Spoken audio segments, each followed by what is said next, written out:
Hi there, my name is Philip Ideson. I want to welcome you to the Art of Procurement podcast, the podcast that helps you, a forward-thinking procurement professional, position yourself and your team to proactively take advantage of the revolution that's taking place in procurement today.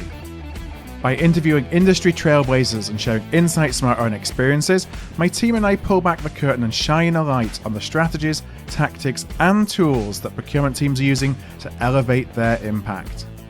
And today on the show, I'm joined by my partner at Art of Procurement, Kelly Barner. We're going to talk all about Digital Outcomes 2023 and some of the things that we just learned from the virtual event that we led. Actually, just this week, we're going to publish this out in a couple of weeks' time, but we're fresh off the event. So Kelly, thanks for joining me.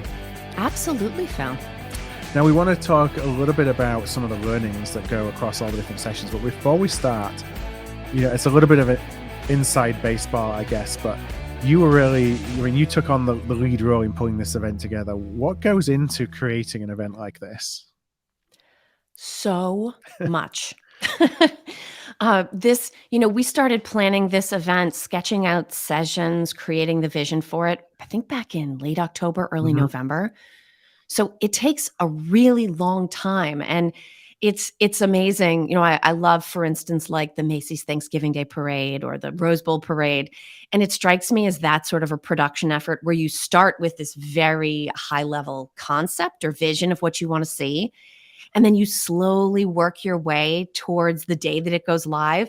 And in some ways, I was probably just as surprised as anybody else how the live event went, because all of a sudden you're watching all of these things that you imagined months and months beforehand playing out in front of you. So it was a lot of work, but it was incredibly rewarding. And probably the best part of all is the positive feedback that we got, not only live during the sessions, but even on LinkedIn between day one and day two. That's really what makes all of the effort worthwhile, is knowing that our guests had a good time, knowing that our attendees benefited from watching the sessions. That's sort of what charges you up to go back out and do it again. Yeah, and we did for the first time put a feedback survey in place after the event as well. So we're getting some really interesting feedback post-event. I don't know about you, my biggest stressor on a days like this or events like this is always the technology. It doesn't matter how much prep you do, you're always still at the whim of whether somebody's internet quality is as good as it should be, or whether something connects to something else in the way that it should do when you press the go live button. That probably gives me more stress than anything when it comes to these events. And of course, the irony is we were there to talk about digital outcomes. Yes. So we're okay. Is my internet connection good enough for my video to stay stable? That is a digital outcome in and of itself. So we go through it with all of these events, whether it's an AOP live or some kind of a live stream, but it's particularly at least entertaining after the fact and ironic with this particular virtual event. So as you think about, as you were building out the agenda and the topics that you wanted to come out the fore, how would you kind of characterize an overall message that you took from the 2 days? The interesting thing is, it dawned on me about 2 or 3 sessions in, and we had 8 sessions in total. It dawned on me that even though we had picked the speakers very carefully for their background, for their expertise, and of course, for their speaking skills, they all talked about something that connected, but it wasn't what I expected.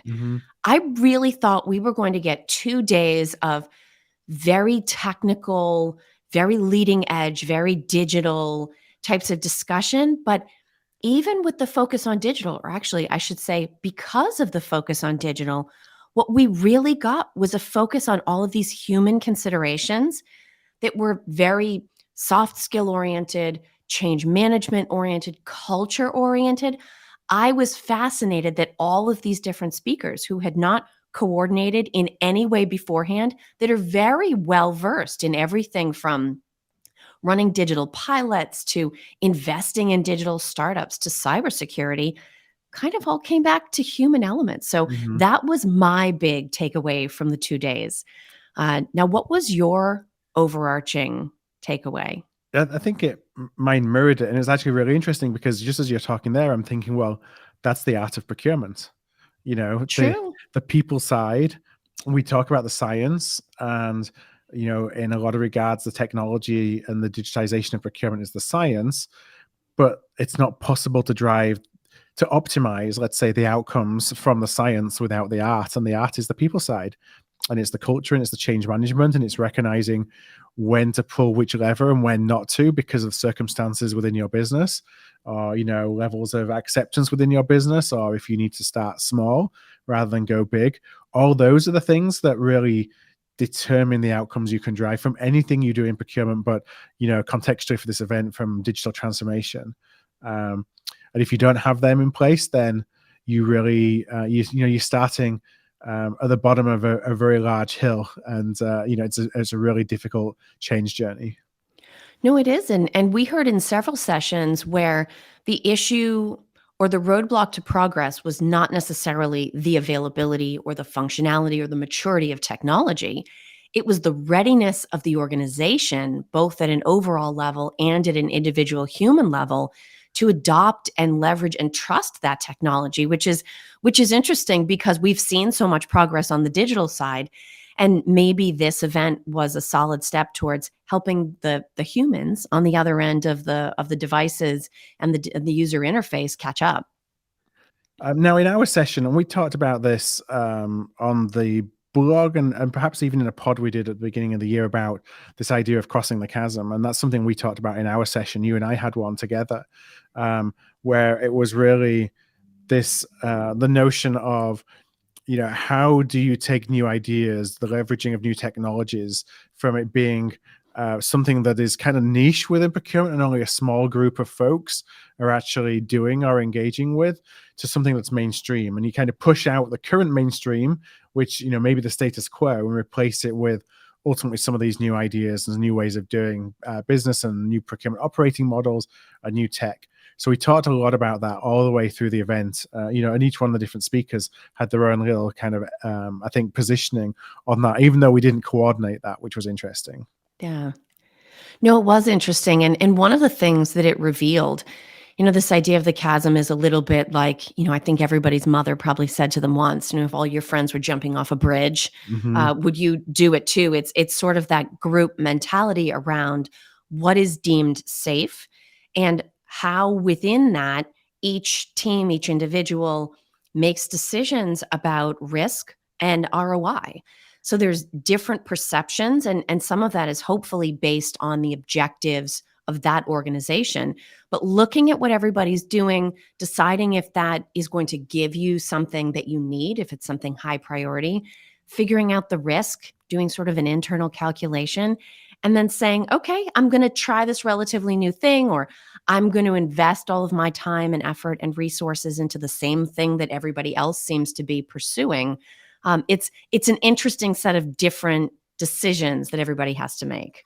Yeah, and we noticed challenges that were discussed through the event, both for providers and for practitioners, when you think about crossing this chasm. And so from a provider perspective, one of the challenges that I think all providers are challenged with is getting noticed. And that's getting harder, as It Jack is. told us about the explosion of companies coming into the procurement market, and how even though the access to capital has changed somewhat over the last 6 to 12 months with all the macro news that we hear about, it's not necessarily slowed things down.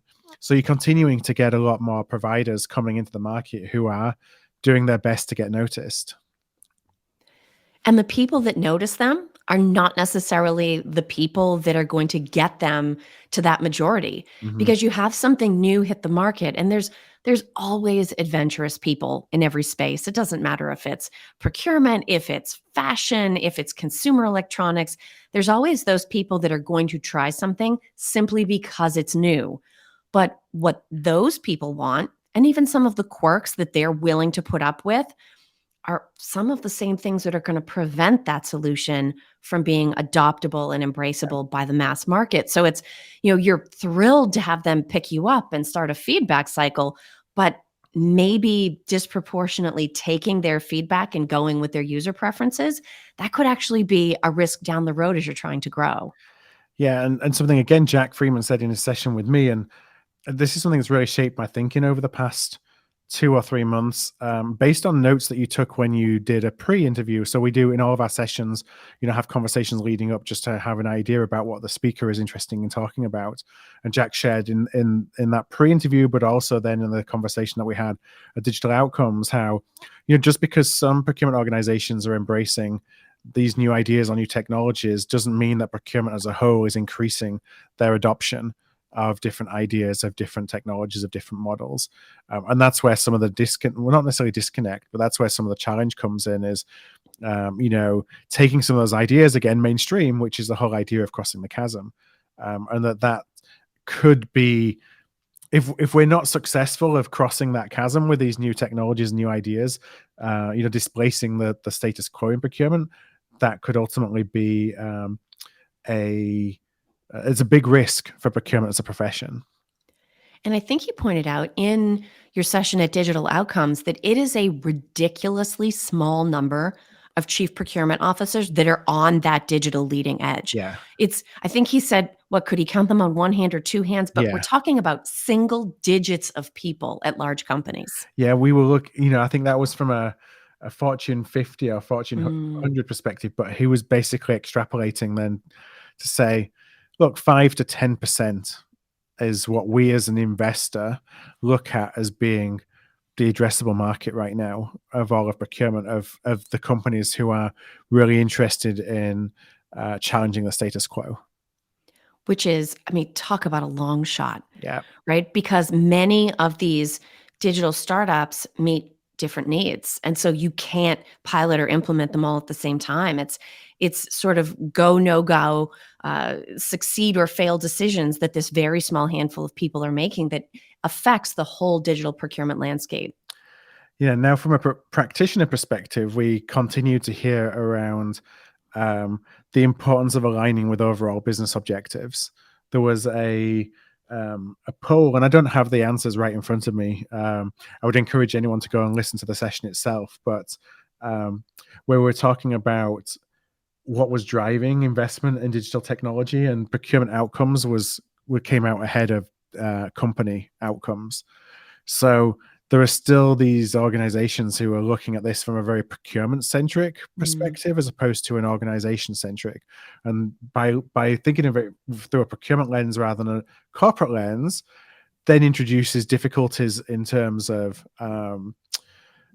building business cases for investment in technology or getting adoption, because you're doing things for procurement's benefit rather than the business's benefit. And not that the business doesn't benefit, but that's not necessarily the number one driver of how you're scoping the opportunities that you're wanting to pursue.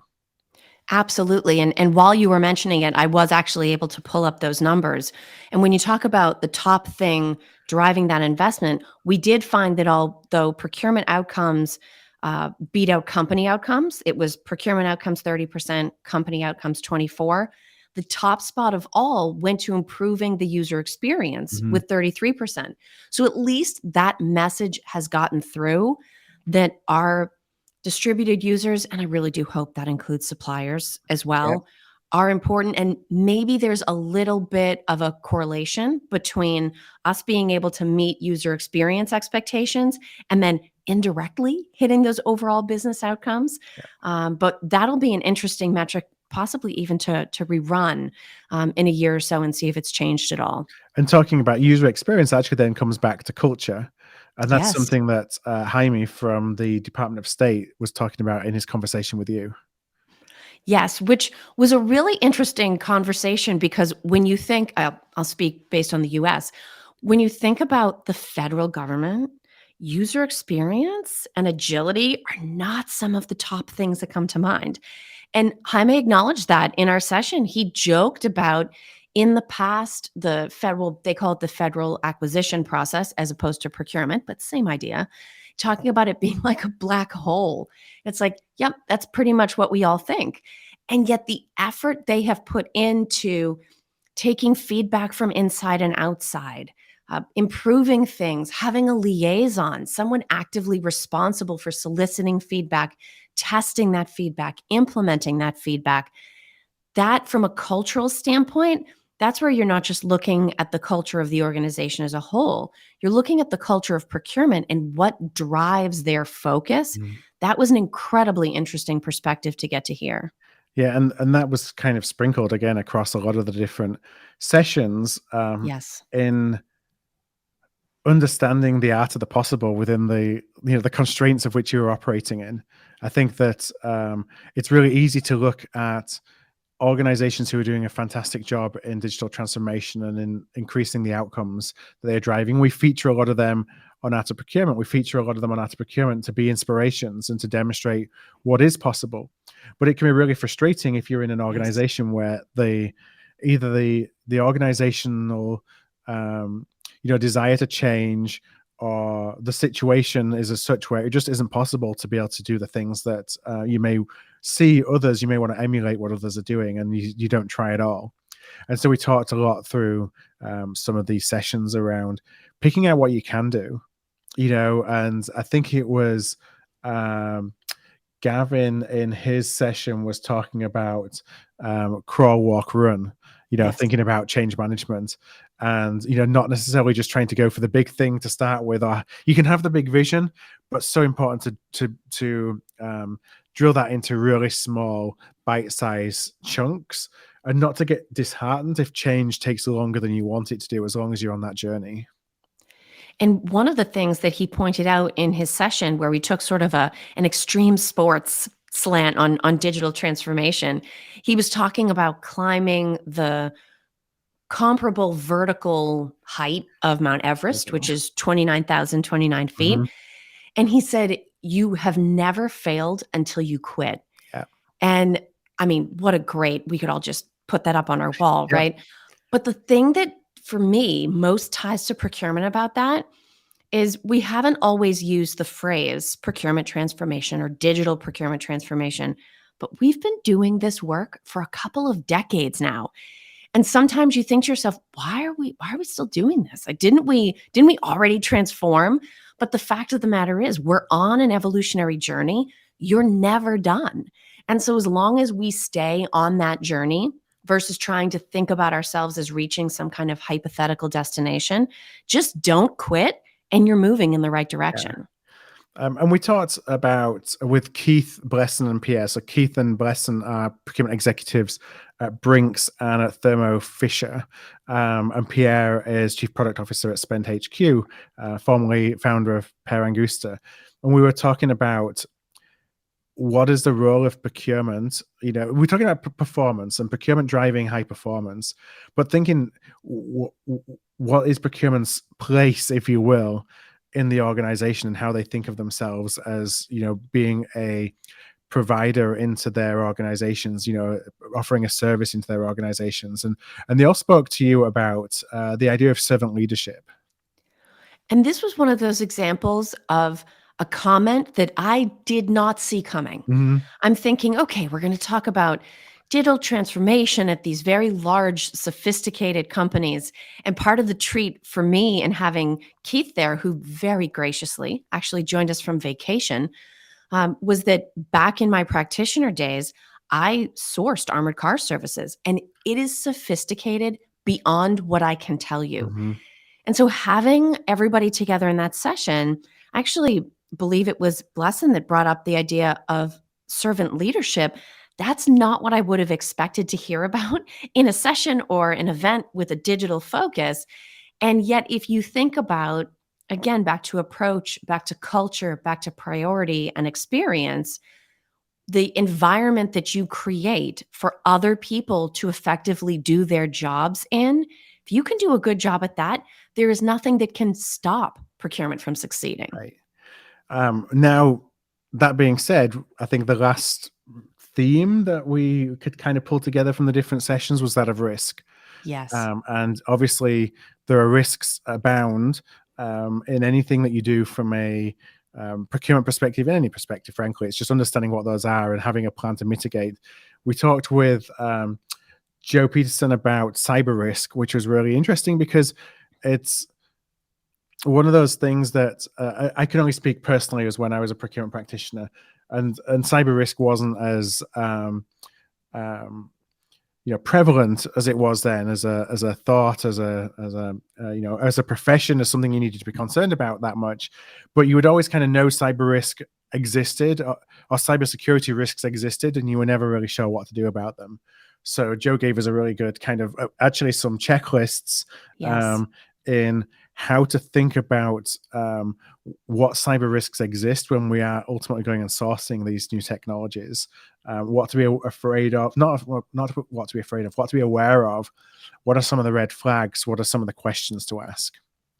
Yeah, I thought Joe's session was really good, in part because cyber risk is one of those things that I don't really know a whole lot about.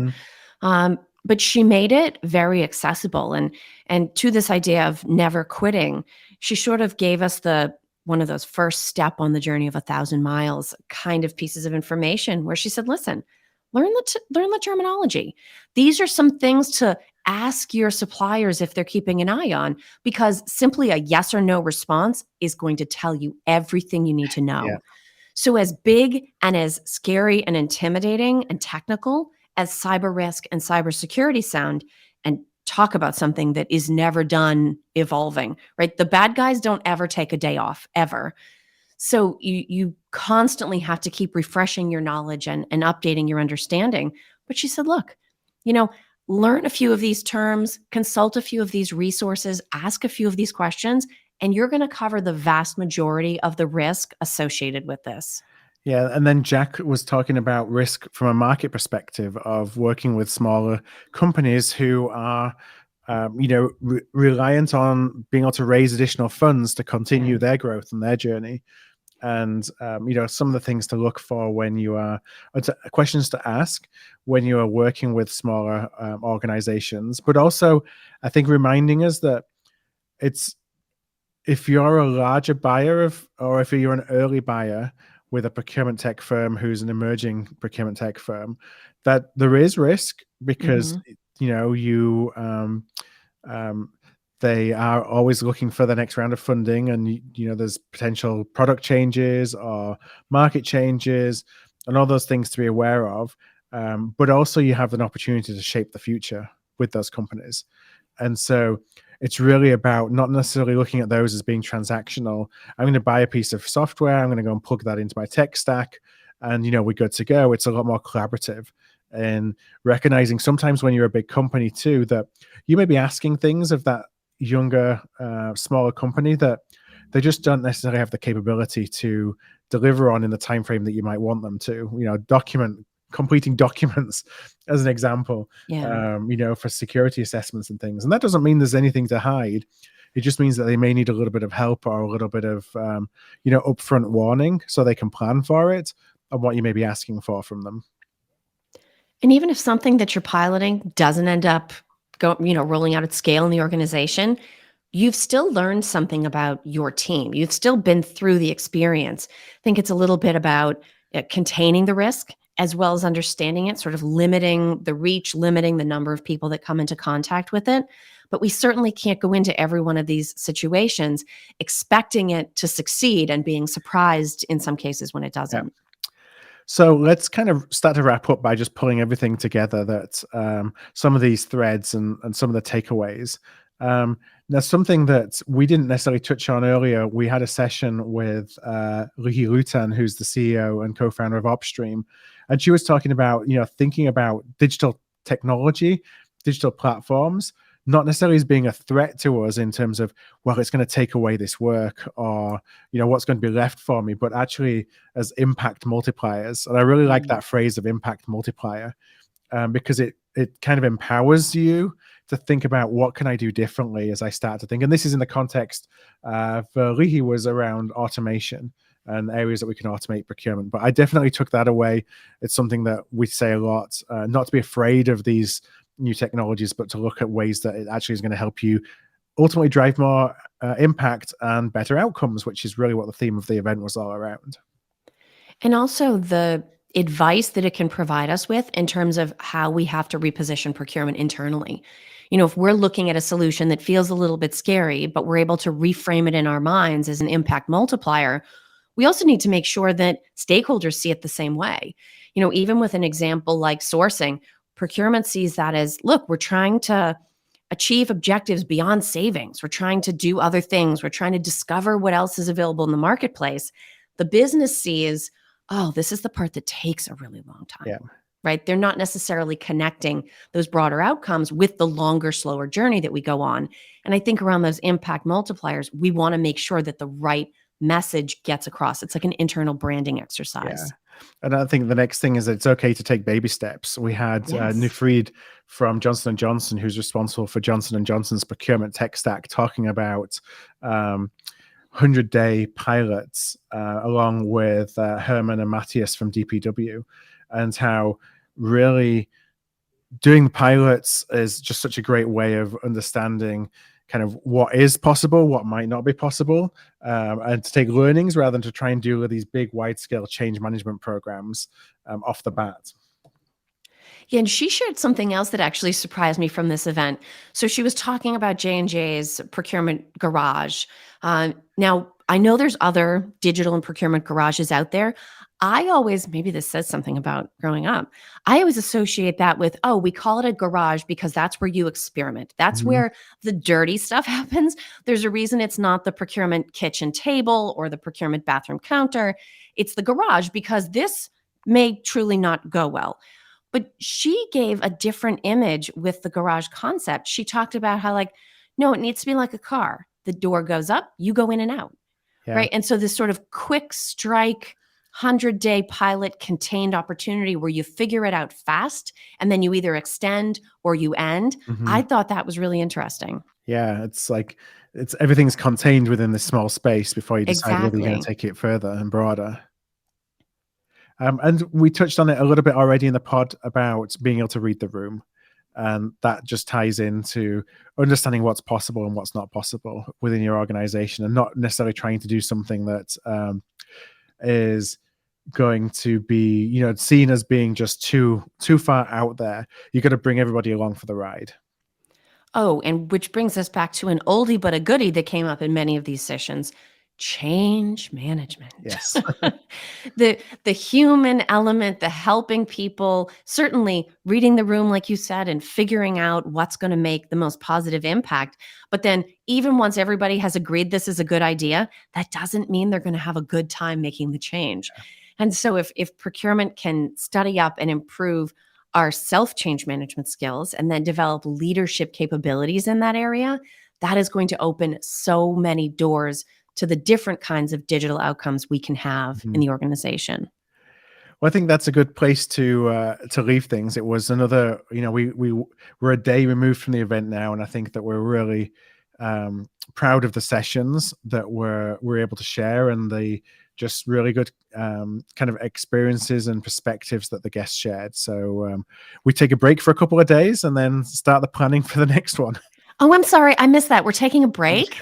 Just today. Because my to-do list after we got out of the event was crushing. Oh, yeah. So good to know, Phil. Thank you for sharing that. We're going to take a break, everybody. Yeah, I guess I'm going to get in trouble for that now, for being like the slacker. If you didn't get the chance to be a part of Digital Outcomes, then you are able to go and watch any of the sessions again. They're all available on demand, actually still in our event platform. So you can do that by just going to artofprocurement.com/digital outcomes, and that will take you to the registration page to go and watch all of those 8 sessions. So please, if you didn't get a chance to do so, you're interested in any of the or even just seeing what the full agenda was, so that you can see if there's any sessions you want to go and watch in, that's an easy way for you to go and do it.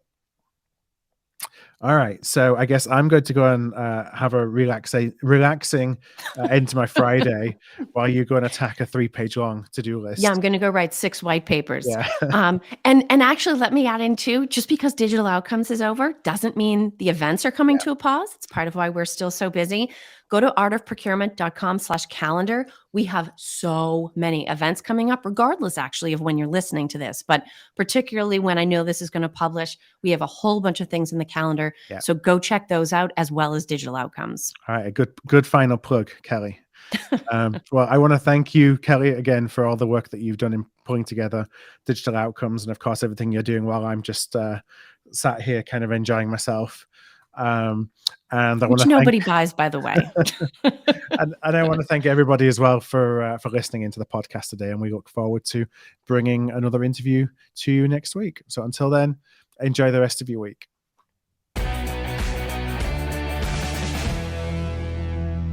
If this episode struck a chord with you, please do send it to somebody.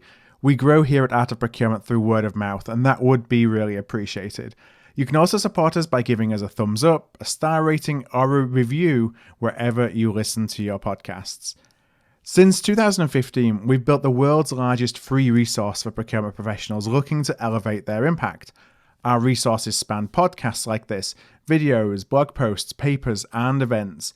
To join us on the inside and to ensure you never miss an episode, a webinar, an event, or a post, please do subscribe to our weekly newsletter, This Week in Procurement. You can do that at artofprocurement.com/subscribe. That's artofprocurement.com/subscribe. Thank you for joining us today, and I look forward to seeing you again soon.